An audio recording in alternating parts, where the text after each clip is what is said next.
Glórias a Deus. Queridos, graça e paz. Amém?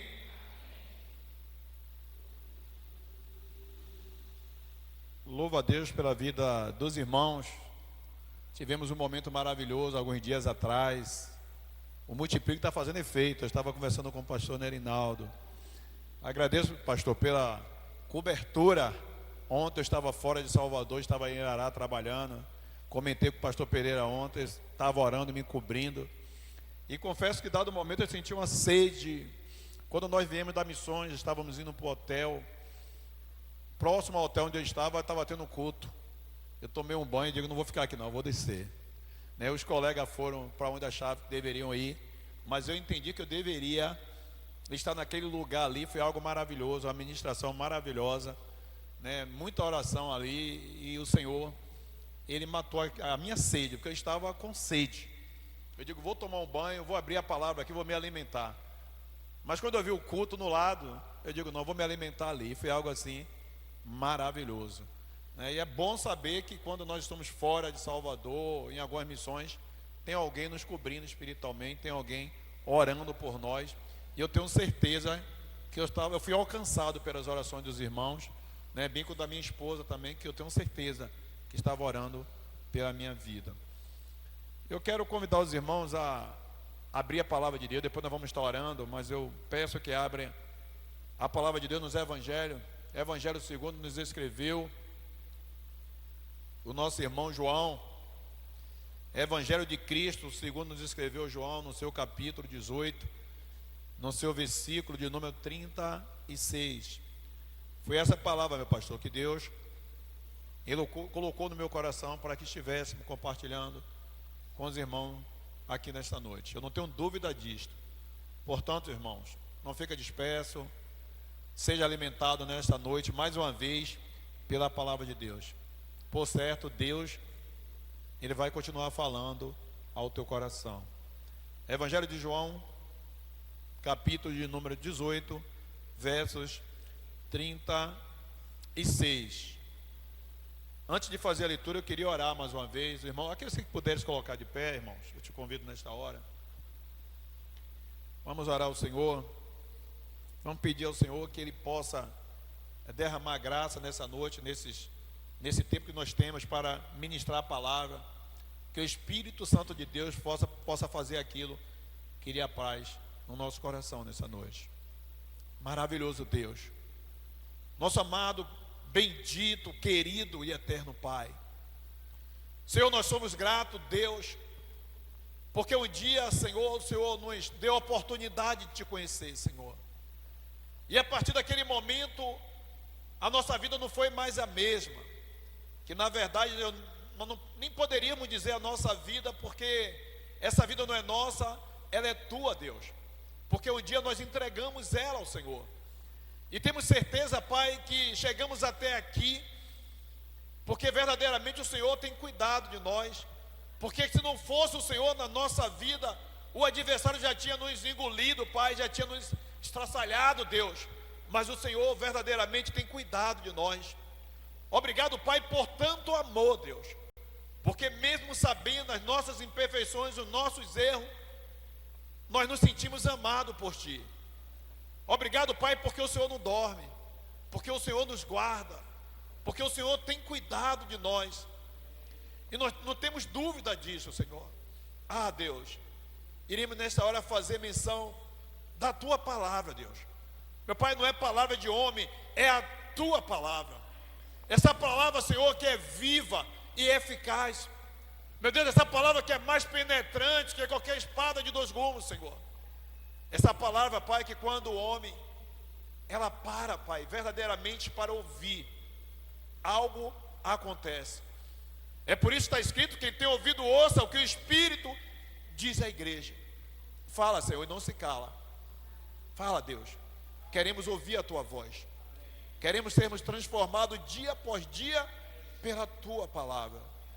Repreende, Deus, o espírito roubador da palavra, Senhor. Tira todas as comissões dos ouvidos nesta hora, Senhor, para que possamos verdadeiramente estarmos prontos e preparados para ouvir a Tua voz. Fala, Deus, em nome do Senhor Jesus nós te pedimos. Em nome de Jesus. Queridos, eu queria ler somente a parte A do texto da palavra de Deus, que diz assim: respondeu Jesus: o meu reino não é deste mundo. Queria que os irmãos repetissem comigo, vamos lá? O meu reino não é deste mundo. Podeis tomar assento, pastor? Amados, a palavra reino do céu, pastor,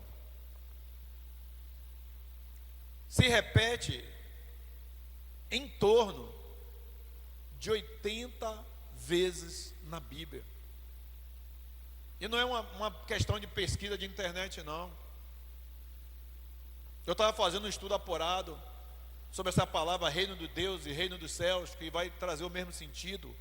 No Evangelho de Mateus, ela vai se repetir por, salvo engano, são 31 vezes, até anotei aqui para não esquecer, 31 vezes a palavra reino do céu vai se repetir em Mateus.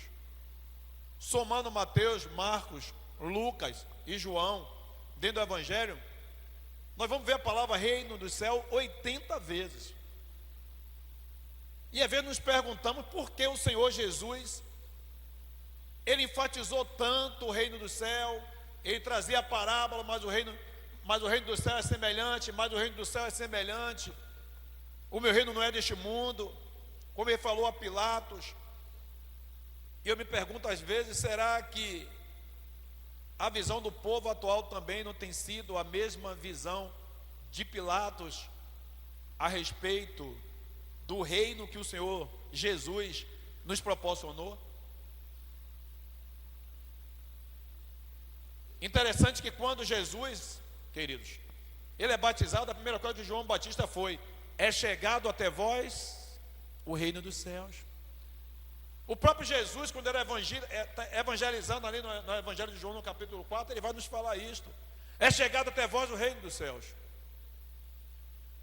E se nós nos perguntarmos por que tantas vezes é repetido na palavra de Deus, reino do céu, reino de Deus, por que será? Será que já paramos para pensar por que isto? Todos nós aqui somos sabedores que a visão dos judeus em relação a Jesus Cristo foi totalmente contrária àquilo que o Senhor nos trouxe. A visão dele é que viesse um rei, não com a visão de reino espiritual, mas de reino físico, que iria tirar o povo do jugo de Roma, ia ter sua liberdade, ia ser o segundo Davi.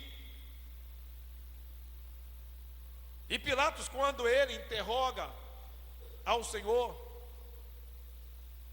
ele vai perguntar se Jesus é tu o reino dos judeus? Ele diz: tu quem dizes, porque o meu reino não é deste mundo. Aí nós perguntamos que tipo de visão tinha Pilatos a respeito do Senhor. A visão de Pilatos era a mesma visão também, queridos, que muitos dos judeus, até mesmo seus discípulos, não no período da formação, mas enquanto não foi tratado pelo Senhor, tinha a mesma visão de Pilatos, assim como muitos dos judeus. E o que nós percebemos nos dias atuais também, pastor, é que muitos irmãos em Cristo nosso ainda permanecem olhando para o reino do céu com uma visão distorcida. E nós vamos ver que o apóstolo Paulo vai advertir quando ele diz: olhe, o reino do céu não é comida e nem bebida, mas é paz e gozo de espírito. E quando o Senhor nos apresenta esse reino, Ele quer desvencilhar o espiritual do natural, ou espiritual do carnal. E nós precisamos buscar em Deus a cada dia que nos dê visão do Espírito, para que possamos separar o espiritual do natural. E é isso que eu queria falar durante esse período. Eu queria falar um pouco sobre a visão espiritual. Nós queremos muitas vezes avivar para multiplicar. Mas como é que eu posso avivar se esse avivamento espiritual não começar em mim? E eu me lembro um texto que eu li atrás, quando eu falava sobre o avivamento ali na Rua Azusa, né? Quando houve todo aquele movimento, dizem que um pastor de determinado país esteve ali também para provar desse avivamento.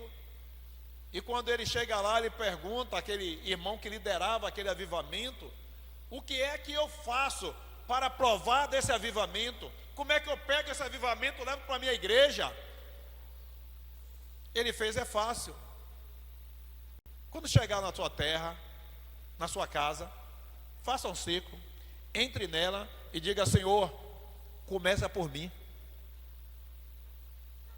Se nós queremos ver as pessoas avivadas, nós temos que primeiro nos avivar. E quando nós falamos em avivamento, querido, nós nunca podemos lançar fora que o avivamento é uma palavra totalmente espiritual, voltada para o lado espiritual. E nós temos que buscar nos avivar. E para termos esse avivamento, nós precisamos pedir a Deus: Senhor, abre os meus olhos para que eu possa ver. Aquele louvor que nós cantamos: abre os meus olhos que eu quero ver. Nós temos que pedir ao Senhor a cada dia. Porque a primeira coisa que eu queria até falar sobre a visão espiritual, queridos, que quando nós falamos em visão espiritual, nós precisamos entender, queridos, primeiro, que o homem natural, ele não vai entender as coisas do Espírito. Eu queria que o irmão repetisse comigo: o homem natural não compreende as coisas espirituais. Paulo fala isso os irmãos devem conhecer esse texto, 1 Coríntios, no capítulo 2, no versículo 14. Ele diz que o homem natural não compreende as coisas espirituais, porque ela só consegue se discernir espiritualmente. E claramente nós podemos perceber isso lá no Evangelho de João, no capítulo 3, todos conhecem, a respeito de Nicodemos, religioso, conhecedor da palavra, mestre em Israel. O homem era doutor, e pela sua posição, ele vai ter um encontro com o Senhor. E a visão dele com Jesus não era visão espiritual, mas ele chamou de mestre. Ele chama de mestre. Mas nós vamos perceber na palavra que o próprio Jesus vai revelar isto. Verdadeiramente, mestre, verdadeiramente tu és profeta, porque ninguém faz os sinais que tu fazes se não for da parte de Deus. Jesus olha para ele e diz: necessário vos é nascer de novo. E quando Jesus está conversando com Nicodemos, a visão de Nicodemos é totalmente humana, apesar de todo o seu conhecimento teológico. Como pode o homem nascer de novo? Poderá porventura eu voltar ao ventre da minha mãe? E Jesus diz: olha, se não nascer de novo, não pode ver o reino do céu. Se não nascer da água do Espírito, não poderá entrar no reino de Deus. Com todo o conhecimento que ele tinha, mas a visão dele era totalmente de um homem natural. Interessante que ele vai ser interrogado pelo Senhor. O Senhor diz: mesmo você sendo mestre de Israel, não consegue entender isso que eu estou falando? Mas se eu falasse das coisas humanas, das coisas terrestres, por certo você entenderia. Vem melhorando para o Senhor, chamando o Senhor, dando a entender que parece que ele entendia que Jesus era profeta, mas a visão dele ainda é de um homem natural. Interessante que essa palavra natural, no grego, vai dar uma ideia de um homem que vive na dimensão da alma. Às vezes, por certo, Nicodemos chegou empolgado. Eu não quero nem entrar em contexto, porque não é esse texto que a gente está batendo, mas o que nós queremos entender um pouco é sobre essa visão espiritual, igreja, que nós precisamos ter. Aí você diz, mas pastor, eu tenho. Talvez a gente esteja meio caolho, como é que chama? Caolho, um olho só enxergando, né? Talvez a gente esteja com algum cisco no olho e enxergamos ainda de forma não clara como deveríamos enxergar. Talvez de forma míope. E precisamos pedir ao Senhor, coloca uma lente espiritual. Nós precisamos, querido, pedir ao Senhor que nos dê visão além do alcance. Porque a visão espiritual, ela vai além da visão natural. Nós não vamos compreender as coisas espirituais, porque nós só conseguimos entender as coisas espirituais pelas espirituais. Quando o apóstolo Paulo está advertindo os coríntios, às vezes dava a impressão que esses homens já tinham crescido espiritualmente, porque a igreja era enorme. Mas a advertência, muitas das vezes, era bem mais forte do que o tamanho daquela igreja. Precisamos enxergar, queridos, como homem espiritual. Precisamos pedir ao Senhor, Senhor, me dá visão espiritual. Visão espiritual, além de entendermos, não deve ser entendida de forma natural, ela também alcança o que a vista natural ela não vê. O Senhor, quando Ele chama Abraão, Ele diz: Abraão, está vendo aí essa geração? Olha aí até onde a sua vista vai, se isso é possível. A promessa que eu tenho contigo será como o número de areias, se você puder contar os grãos de areias. Então, quando nós falamos em visão espiritual, ela vai muito além. Paulo vai nos falar lá em Coríntios 5:7, porque vivemos por fé e não por vista. Existe um livro de Watchman que ele fala sobre a questão de enxergar por fé e não por vista.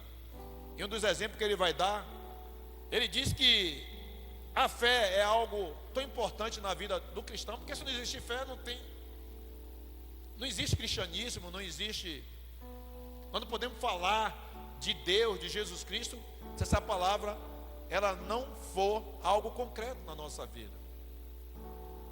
Ele diz, quando eu orava a Deus, eu dizia: Senhor, eu estou querendo isto, isto e isto, e eu sei que o Senhor vai me dar. E ele conta em testemunho dele que teve dado um momento que ele foi até aquele lugar buscar algo que ele falou que ele ia ter certeza que estava ali, mas ele titubeou. Ele fez: será mesmo que o Senhor vai me dar isso? Será que a minha fé é suficiente? E dentro das suas orações, ele buscou mais intimidade com Deus, e ele conseguiu romper essa incredulidade que ainda existia nele. Porque muitas das vezes nós falamos: eu creio, mas a nossa visão é limitada. Mas nós, como nós cremos, não é a questão do homem. Aí o pastor Pereira, o pastor Naldo, é que eu vou orar por você. Você crê que eu posso fazer isso? Senhor, pastor, eu creio, mas se for a vontade de Deus que eu vá por fé. Aí você diz assim: você está limitando a questão dos médicos? Não. Mas a questão da fé, querido, vai muito além. Você ainda não tomou posse. Você não está vendo aqui, mas pela fé você já toma posse. Interessante que o irmão lhe diz: é como se gera uma criança. Está ali, você não está vendo, mas você sabe, daqui a 9 meses vai estar aqui. Você sabe que tem uma criança, você sente a criança. A fé, você sente ela. Você não está vendo, mas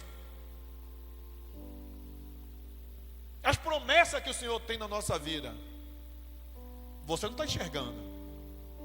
Mas se Deus prometeu, Ele vai cumprir. Então ela está logo ali na frente. Vai chegar. E muitas das vezes nós retardamos isso. Aí falamos, não, pastor, mas não depende só de mim, depende de Deus. Quando Jesus, Ele curava, Ele queria arrancar a fé das pessoas. Você crê que eu posso te curar? Não é assim? Ele dizia, Senhor, eu creio.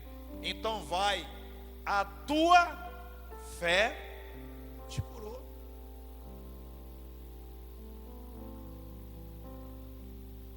A fé, queridos, ela não faz alcançar aquilo que você ainda não consegue ver. Uma experiência, um testemunho meu, quando fiz o concurso do Estado, pastor, eu fui trabalhar num lugar que eu não gostava. Eu sonhava estar em outro lugar, dentro da corporação. Eu passava na rua, eu via aqueles policiais ambiental. Eu dizia, rapaz, se um dia eu fizer o concurso passar, eu quero trabalhar na área ambiental. Era meu sonho. E aí me lembro que, depois de formado, tudo, fiz o concurso, aí fiquei lá no bombeiro. Eu digo, poxa Deus, eu não gosto de bombeiro, não. Não é meu chamado aqui, bombeiro. E pensem para o trabalho e não trabalhar com aquele amor. Hoje até vejo meu filho lá, né? Seguiu meus passos, mas ele está lá no bombeiro, ama ser bombeiro. Eu diria que hoje, com 2 anos, é um profissional melhor que eu na área de bombeiro. Mas eu não gostava. Tanto é que eu falo, me bote aqui na guarda. E um dia, eu digo, Senhor, eu quero ir para a polícia ambiental. Eu quero trabalhar lá no mato, lá com os animais. Eu quero ir para lá. E eu comentei com um colega, ele falou, você não tem peixe para lhe transferir. Eu digo, eu tenho um peixe. Eu peguei o requerimento padrão, preenchi, e aí eu fiz 1 semana de oração, é madrugada. Toda madrugada eu disse, só vou entregar depois de 1 semana. E aí, após esse período, eu cheguei lá, dei entrada, pedindo a minha transferência de uma unidade para outra. E falei com o colega. No dia seguinte, no outro serviço meu, me chamaram, fez, Alves, o homem deferiu a sua transferência. Irmãos, eu fiquei tão empolgado, eu peguei, pastor, tirei uma xerox colorida, porque eu digo, porque se rasgar eu tenho outra garantida aqui.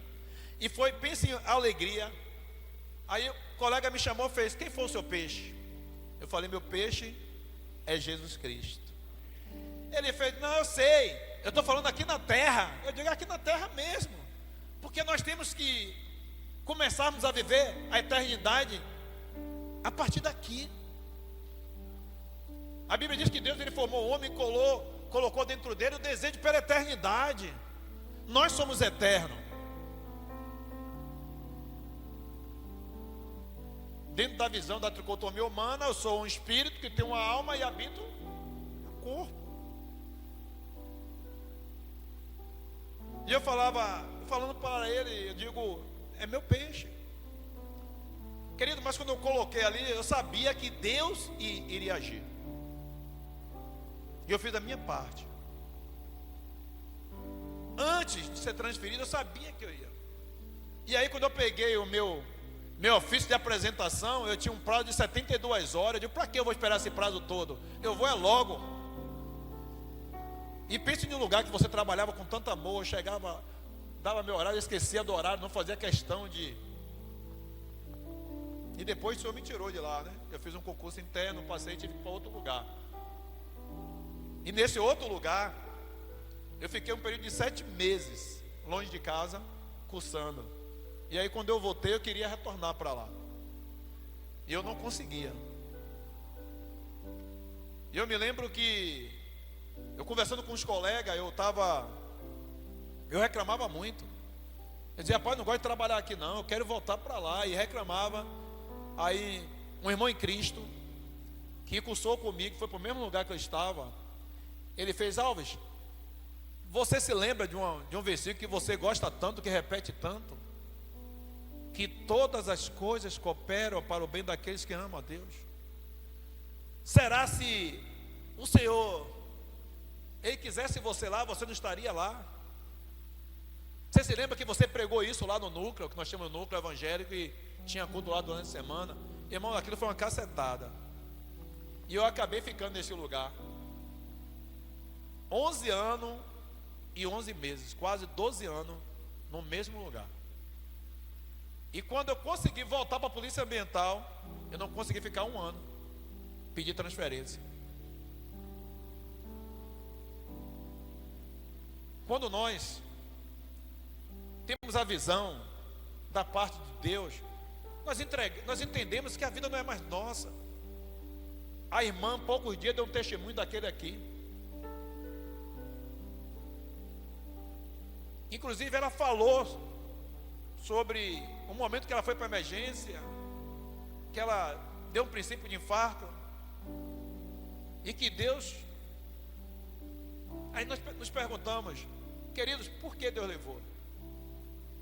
A Bíblia diz que tudo que foi revelado foi para nós e os nossos filhos. E aquilo que não foi revelado é para Deus. Mas no Salmo 116, salvo engano, 15, diz que precioso é a morte dos seus santos ao Senhor. Quando nós entregamos a nossa vida ao Senhor, é do Senhor. Quando nós passamos dificuldade e luta, Deus está trabalhando na nossa vida. Mas às vezes a nossa visão, ela é tão humana, pastor, que a gente pega aquele texto: nunca viu o justo desamparado, nem a sua descendência mendigar o pão. Mas o Senhor fala em Deuteronômio que permitiu que o povo passasse sede e fome para ver onde estava o seu coração. Às vezes nós não nos aquebrantamos diante do Senhor, porque a nossa visão é prosperar, é ter. Hoje eu tenho um carro, hoje eu tenho emprego, hoje nós temos Jesus, queridos. É o maior investimento que nós podemos fazer, é espiritual. Eu estava falando com o irmão, às vezes as pessoas chegam ali, recebem seu salário, compra tudo, mas não tem coragem de comprar uma Bíblia, fica com pena. Não, essa Bíblia está cara demais.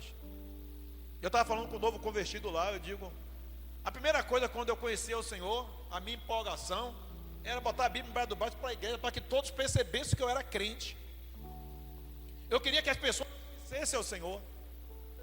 E por ser menino, pensar como menino, agir como menino, eu era chamado às vezes em casa de fanático. Porque eu dizia, olha, só tem dois caminhos, céu e inferno. Eu não estava mentindo. E se você não confessar Jesus como seu Senhor, você vai para o inferno. E aí minha irmã às vezes chorava, não queria nem ouvir eu falar de Jesus com ela, porque ela dizia que eu era muito duro. Mas eu não estava mentindo. É igual a criança. Quando a gente é novo no Evangelho, a gente está no primeiro amor. Nós temos aquela pureza de coração. Nós queremos ver todo mundo. E lá em Apocalipse, o Senhor nos chama a voltar ao primeiro amor. E quando nós falamos em multiplicação, é isso mesmo. É quando nós fomos alcançados, nós queremos que as pessoas também sejam alcançadas. E o Senhor nos alcançou, queridos, para o reino dos céus. E lembre disso, o reino do céu não é comida e nem bebida. E tem um testemunho de uma irmã que aonde eu vou eu dou. Eu estava lendo esse testemunho uma vez. Irmã linda, eu fiquei maravilhado. Dizem que alguns médicos daquele grupo Médicos Sem Fronteira, entre os trabalhos que eles fazem, ele teve em um país lá da África. Olha a visão dessa irmã, querido. Se a visão é espiritual ou é humana. E quando ele chega, ele encontra uma senhorinha bem escurinha, em uma casinha bem simples. E ela estava com uma faixa amarrada aqui na barriga, pastor. E esse médico, ele era ateu. Ele chega, quando encosta nela, que vai levar alimento, ela começa a falar de Jesus para ele. Ela fez assim: cadê o seu Deus? Que deixou você nesse estado? Que você está aí? Ela fez: doutor, é Ele que me sustenta. Se não fosse esse Deus, eu não estaria aqui de pé. E diz que esse médico começou a chorar. E ela começou a falar de Jesus Cristo para ele. Ele se converteu, esse testemunho foi dele. E ele adotou aquela mulher como se fosse a sua mãe. E ele começou a chorar porque na mente dele aquela mulher era cega. Quando eles fizeram um exame, eles perceberam que ela poderia enxergar. Salvo engano, era catarata a doença. Fizeram um trabalho e ele mostrando ela com a foto. Ele brancão, era escurinho, ele com o maior amor com ela. Aí eu pergunto, a visão dessa mulher é a visão espiritual ou natural? Cadê a comida? Ela amarrava a faixa para não ter fome. É uma técnica que eles têm lá quando estão. Ele amarra. E a falta do alimento não estava acima da fé daquela mulher, nem do amor que ela tinha. Às vezes nós somos crentes quando nós temos tudo, pastor. Quando nos falta algo, a crentice vai embora. Nós não enxergamos assim, Deus me permitiu passar por esse processo. Talvez não esteja nem jejuando. Eu vou jejuar aqui hoje na Tora. Mas eu sei que lá na frente o Senhor, Ele já preparou meu alimento. E começa a tomar posse. Então a visão espiritual, queridos, ela também, ela vê além das impossibilidades humanas. Isso é questão espiritual. Aí eu me lembro que uma vez o pastor Narinal estava pregando aqui, aquele texto aonde o profeta Elias, ele manda aquele rapaz ir lá, né? Será que vai chover? Vai lá dar uma olhada lá, meu filho. Ele chega lá e diz, não vi nada. Vai lá, vai mais 7 vezes lá, vai 7 vezes. Ele olha, ele diz, eu vi uma nuvenzinha do tamanho da mão de um homem. Humanamente não vai chover, porque quando vai chover é nuvem grande, né? Carregada. Ele vê uma nuvenzinha do tamanho de uma mão de um homem. Ele diz, vai lá e fala com Acabe, que ele pega a sua carruagem e parta correndo, porque o negócio vai pegar. Aquela nuvenzinha era o sinal que iria chover. Porque a visão espiritual, nós temos que ver além da impossibilidade. Lucas 1,37 diz, porque para Deus existe alguma coisa demasiadamente possível?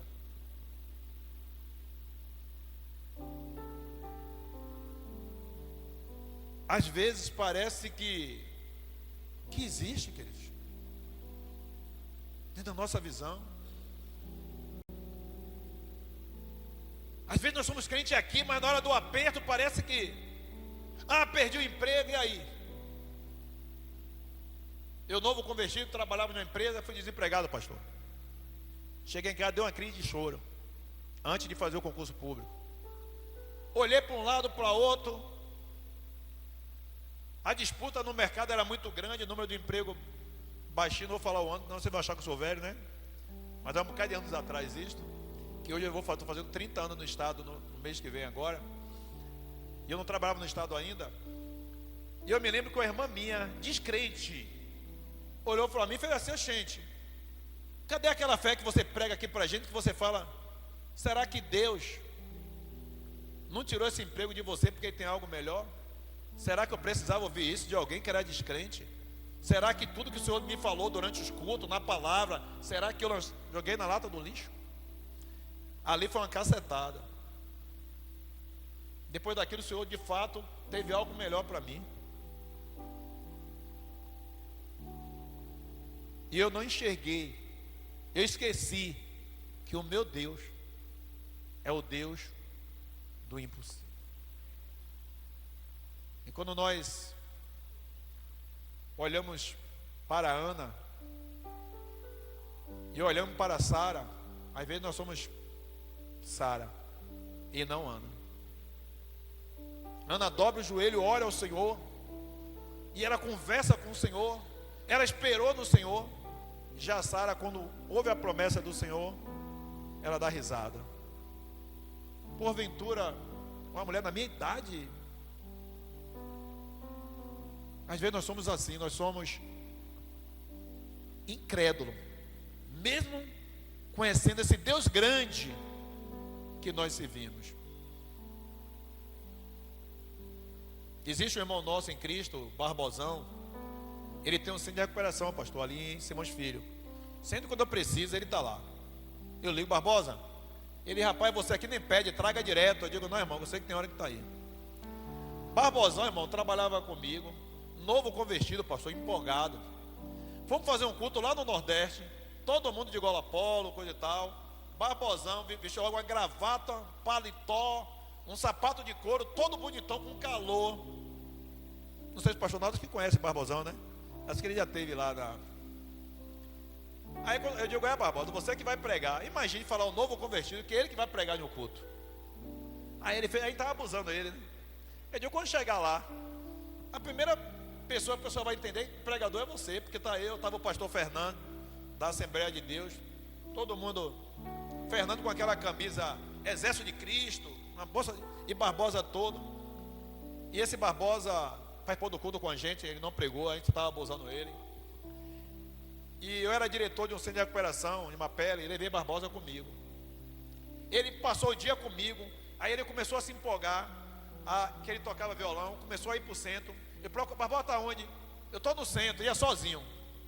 Um dia ele fez: Alves, eu vou abrir um centro de recuperação. Eu, no meu íntimo, eu sorri. Eu digo: estava pensando em centro de recuperação, é assim. Abriu. Chega em Simões Filho, o rapaz queria vender um terreno.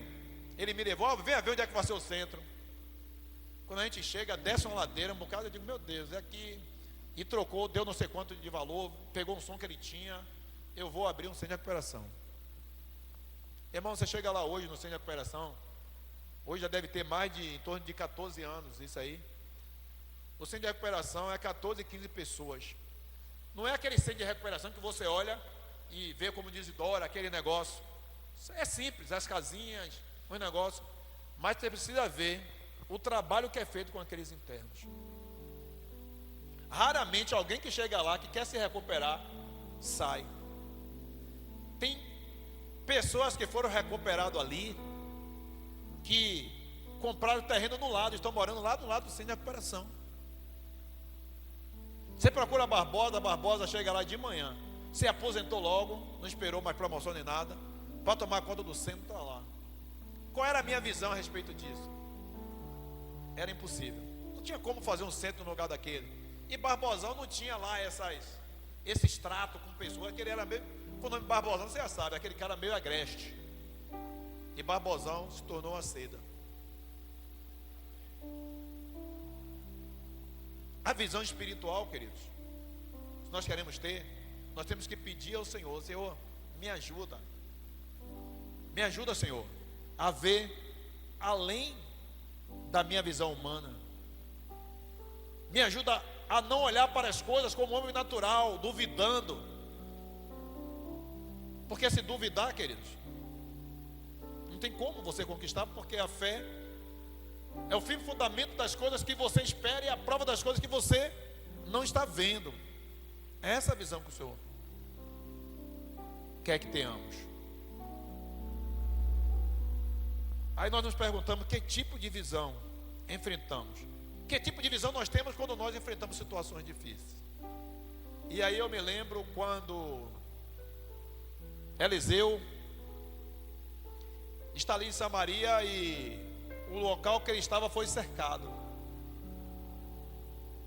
Interessante que o seu auxiliar, quando ele vê o exército cercando, ele diz: meu Deus, e agora o que é que nós vamos fazer? Eliseu pede ao Senhor que abra a visão dele.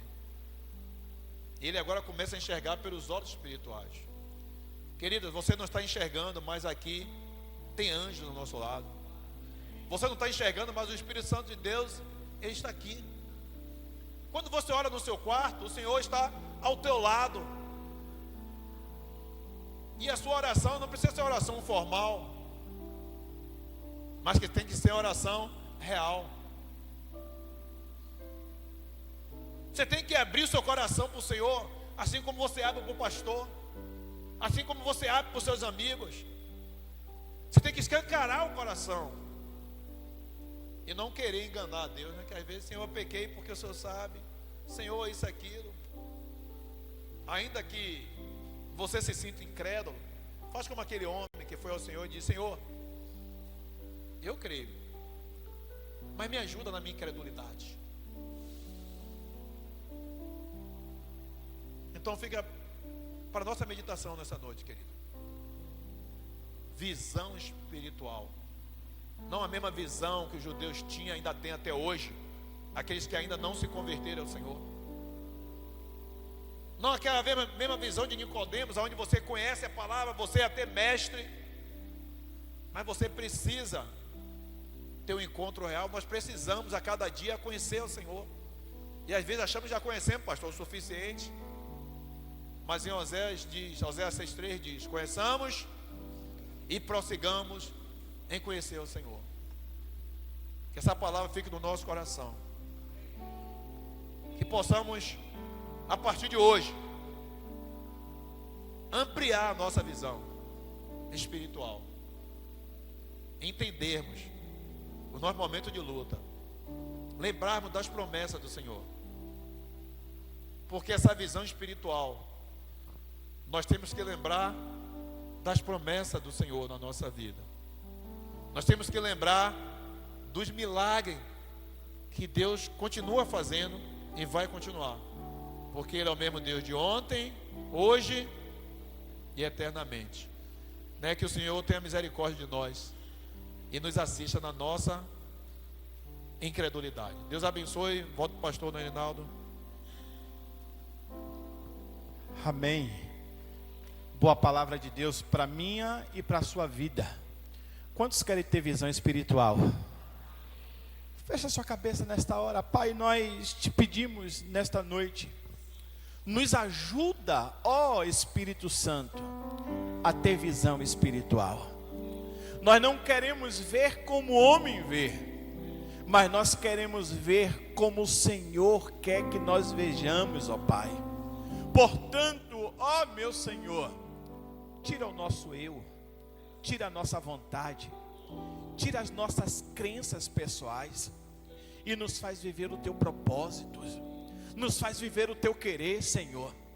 Nos faz, ó Deus, viver, ó Deus, segundo a tua orientação e a tua palavra, ó Deus. Ana creu, Sara duvidou, mas a tua palavra se cumpriu para mostrar que tu és Deus. Portanto, esta noite nós estamos aqui reunidos nesta hora, Senhor, e o Senhor usou o teu filho para ministrar a tua palavra, Senhor, e nós tomamos posse da tua palavra e saímos daqui esta noite certos que a tua palavra habitará na nossa vida, e nós iremos a partir de hoje ver com os teus olhos para a glória do teu nome. Em qualquer circunstância, em qualquer situação, em qualquer momento, Senhor, nós iremos ver pelos olhos da fé, porque aquele que tem fé agrada ao Senhor, e nós queremos agradar ao Senhor através da nossa vida. Continua abençoando o teu filho, continua usando como instrumentalidade para abençoar as nossas vidas e tantas outras vidas. Faz isto para a glória do teu nome. Nós te oramos em nome de Jesus e para a glória de Jesus. A igreja diz amém, aleluia. Meus amados irmãos, e eu já peço que, como nós iremos rapidamente entrar